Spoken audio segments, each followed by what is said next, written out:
I'm Al McFarlane. Welcome to Conversations with Al McFarlane.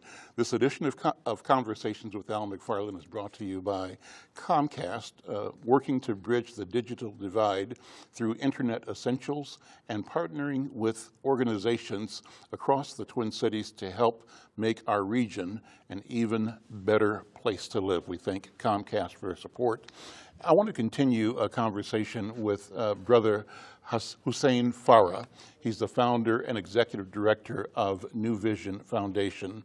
And New Vision Foundation was created to get major investments in youth in the developing world to create opportunities that divert vulnerable minds from disconnection and from radicalization, and is based on the belief that proper intervention, early intervention, intervention that leads towards productivity, ripples outward to improve the prospects of all of us who produce and enjoy the fruits of the developed world. So, Brother Hussein Farah, thank you again for being here with me and for this wonderful conversation.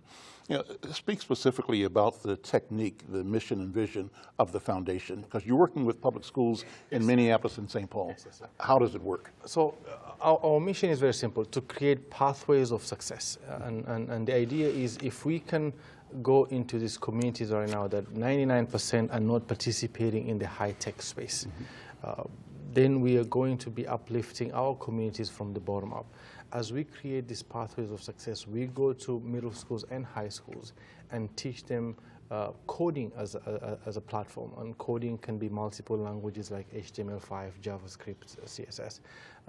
But then cover the whole 9 years of IT. So coding is what picks their mind, is what excites them as they walk into our classes.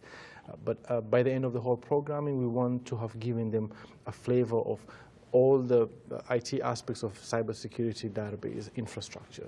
And we are very biased in the sense that we want these kids, by the time they graduate from high schools, that they go after these jobs right now in the marketplace that do not require a 4-year degree, some other jobs don't even require a 2-year associate degree, 1 or 2 certifications, and the starting pay is about $90,000, $80,000, $90,000. And our communities right now are not participating in those jobs. And we want as much as possible to excite our young population and make them believe that they can be the ones making those $80,000 jobs and be creators of technology and not just consumers of technology. You warn us to not be fixated on the notion of $15 an hour. Yes. That's okay if you're making $7 an hour or 9 or 10, but that's not the mountaintop. That's not the limit, and we should not be committed to the idea that $15 an hour means freedom, because it doesn't. It doesn't, and that is my frustration. I am a proponent for $15 an hour. I do believe that we have to do that to uplift communities that are really at a very struggling phase. But if that's the only message that you keep sending out, if that's the only thing that you say, and that becomes your end all and be all of your workforce development strategy, the danger that we have and the real damage that we have is that our kids are growing up thinking that $15 an hour is the place to be. And so you're capping the imagination to that number. And by the time they graduate from high school, if they get a job of $14 or $15 an hour, they think that they're the man. And you and I know that in this economy right now, that is not going to take them anywhere. So as you talk about $15 an hour, you also have to simultaneously talk about $90,000 jobs that 19-year-old kids can be having right now. And those jobs are there right now in the Twin Cities. And we should be telling our young population to aspire to that and think about that and uplift everybody. And the problem in the black community, the notion of a $90,000 job in the past was in illicit, illegal activity, and that was never really real, nor long-term, nor healthy. And what we're saying is that you can have that movement towards wealth, towards a solid middle class at a young age. A much younger age. But it's a question of training, preparation, and understanding that it's there for you.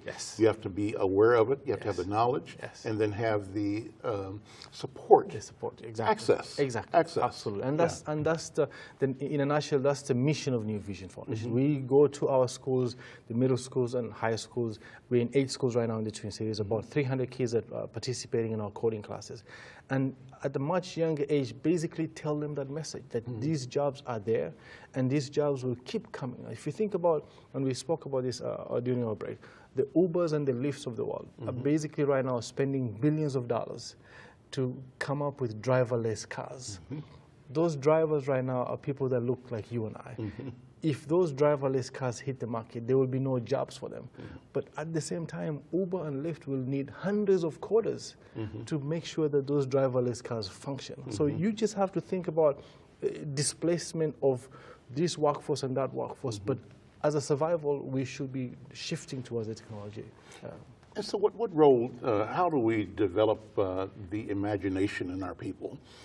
You and I said, too, in the break that I ask you, in your career as a computer scientist, in your training, have things evolved that you never expected? Has technology gone where you thought it would go? What has surprised you? You told me what?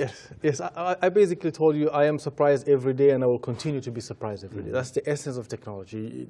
It will come up with things that you and I were not thinking about yesterday.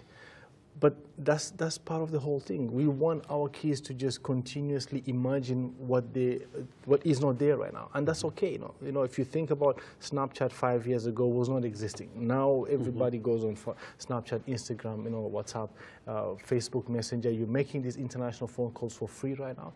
You're sharing your own house with somebody else as a stranger through Airbnb. You're hailing ride-sharing cabs now, like Uber and Lyft. 5 years ago, you were not going to do that. And 5 years from now, there'll be things that come up that you and I have no idea right now.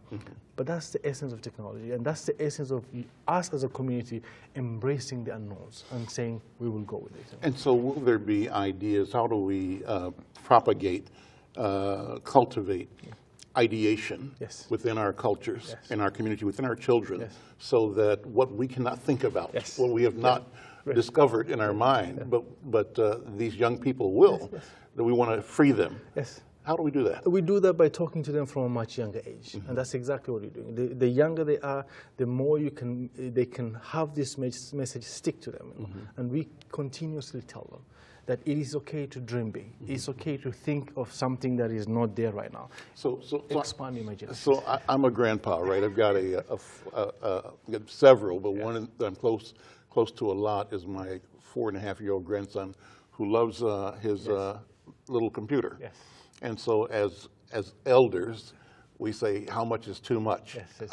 How do we find the balance where the kids get access to the world? I think about this and I say, you know what? He's got the library of the universe in his little iPod. He can be anywhere on the planet, right?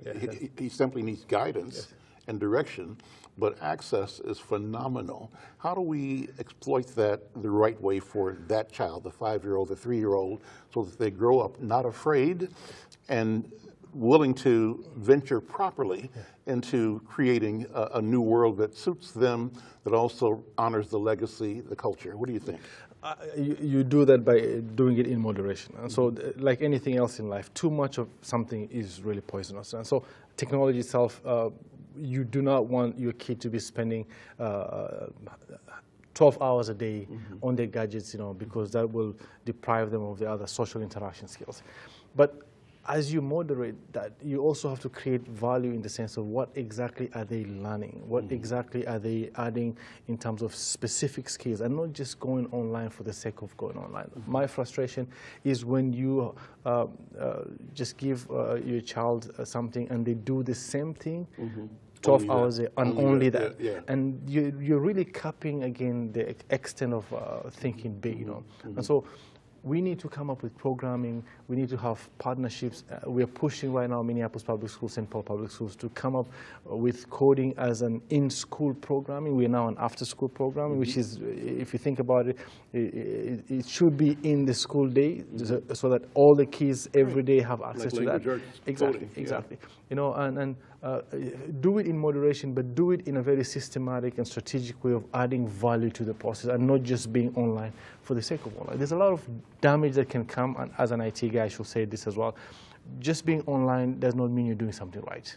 You know, there's a lot of stuff out there that can be very detrimental for the growth of our children, and we have to be very careful about that. But having said that, if we can guide that process and moderate that process and find specific ways of adding value to it, then that kid at 4 years old, your grandson at 4 years old, will be thinking big very soon. Excuse me. So you want to, through New Visions Foundation, figure out how to bring the training and the mentoring down from junior high to kindergarten eventually, right? Smaller? Eventually, exactly, Yeah. eventually. So right now we're in middle school and high school, but eventually go K-12. And because at the end of the day, technology is going to be part and parcel of our life. And the younger you introduce our kids to technology, and not just any technology, technology that is going to add value to their life and add value to the process of being useful in this 21st century economy, the better it is going to be.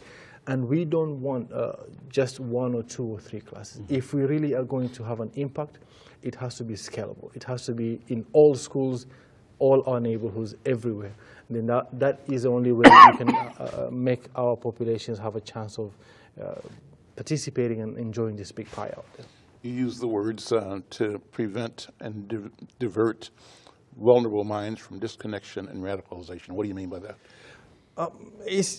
It's a reality that, you know, as a society, if you don't think you're participating and earning in the success of everybody else, there are chances that you will think about something else, and there are chances that you will be susceptible to being influenced by other members of your community. That is a fact. But at New Vision Foundation, we don't spend time talking about that, because if you spend time talking about that, you're speaking from a position of fear. You know, and so we do acknowledge that there are chances that you can go down that path, you know. But we quickly pivot and say what we want is to talk from a position of hope. And these young minds right now should be thinking about participating in our economy that works for everybody. And how then do we see ourselves, you know, enjoying basically the fruits of the 21st century economy? You mentioned a term that brought a smile to my face. You reminded me that people used to have Penpals. Yes. So what do you call them now? E-Pals. E-Pals. So electronic pulse. So we run the same classes of New Vision Foundations in the slums of East Africa and in a refugee camp along the border of Somalia and Kenya. And you find a 16-year-old in Minneapolis paired with a 16-year-old, let's say, in Kibera. Kibera is the largest slum in sub-Saharan Africa. And they do online assignments together. They do online collaborations. They work together. And the idea is you're adding value to both their lives. That kid out there is genuinely losing hope. There is nothing much that they can see themselves having. And this kid over here is just going through the motions and not really knowing that they're sitting on a gold mine. And when you connect them, then you can see that they're both moving towards that vision of a global connectivity, and you're adding value in both their lives. So electronic pulse. And you're also creating a pathway for enhanced corporate social responsibility. Yes. How do you see that happening, and why is that important? That's very important, because a core mission of our programming is also to bring all the stakeholders on the table to really solve these racial income disparities. And so I'll give you 2 examples. As we teach our coding classes, in, let's say, Franklin Middle School in the North Side, we immediately realize that as we give these kids the knowledge, you don't know whether, when you give them assignments to go home, whether they actually have an equipment, an asset that they can be working on. So you don't want them to be only coming to the computer lab to do the assignment. You want them to be doing it at home. So we've partnered with an organization called Tech Dump to basically buy refurbished laptops and give each of our students a laptop. So each and every one of the students taking coding classes with New Vision is given a laptop that they call their own and go home with it. So that's number 1. And then number 2, when you give them the laptop, you still cannot assume that they have internet at home. And this partnership that we have with Comcast is a very specific partnership that basically eliminates that third barrier of access to technology. And so you have the knowledge given to them, you have the asset given to them, and then you complete the cycle by making sure that they have access to internet. That completes the whole loop, you know. Completing the loop is what it's about. Hussein, Farah, thank you so much. Hussein Farah, Executive Director, Founder of New Vision Foundation. Thank you so much for being here. Thank you very much. Appreciate it. I'm Al McFarlane. This is Conversations with Al McFarlane. If you like this programming, we call this Robust Conversations. Like us on social media, like us on Facebook, and share. We want to bring connectivity using social media platforms to engage and enlighten our community. I'm Al McFarlane. This is Conversations with Al McFarlane.